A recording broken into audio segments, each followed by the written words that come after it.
Hey everybody, happy week 4. Just diving in here, just choosing something from this week's readings that impacted me. I would say it's from the resources in the ancient church for today's worship. Gonzalez references Paul in 1 Corinthians and just his usage of the issues that they're facing that, come from class and come from people getting drunk at the Lord's Supper because they basically have the time and margin to do so, and those who are of less means who come late to the party or to the supper or without. And then he goes on to use really the Lord's Supper of the body and bread as a tool of reconciliation between one another. And I just, it's a pretty well-known passage, but I think it is fascinating because I think that we have taken the Lord's Supper and individualized it and privatized it in our church context and made it a very individual experience between me and God within the flow of a worship service. So I just love how Gonzalez's treatment of that.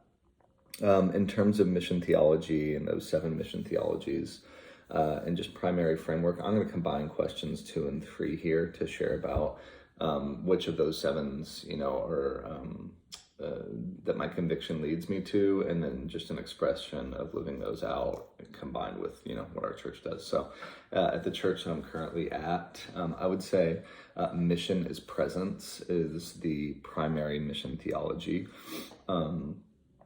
That is a driving conviction for us. So on a weekly basis, on Tuesdays, we have what we call Fresh Market.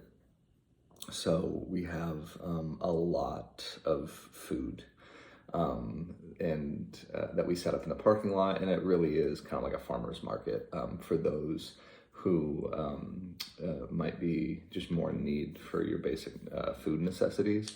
And so it really is mission is presence, letting the kingdom of God be here and now, and as a church just model what the kingdom of God is and build relationship with those who are coming through to get free vegetables. And then we've also turned that into kind of a free thrift store inside the church. So that happens every Tuesday. So I would say that's mission is presence.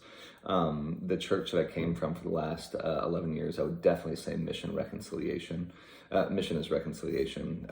We would have racial reconciliation workshops that a lot of people from the community would come to talk about race and racism and what reconciliation looks like. We would have pilgrimages to the South to talk about the history of racism in our country and even in California, and we would do caste reconciliation in India.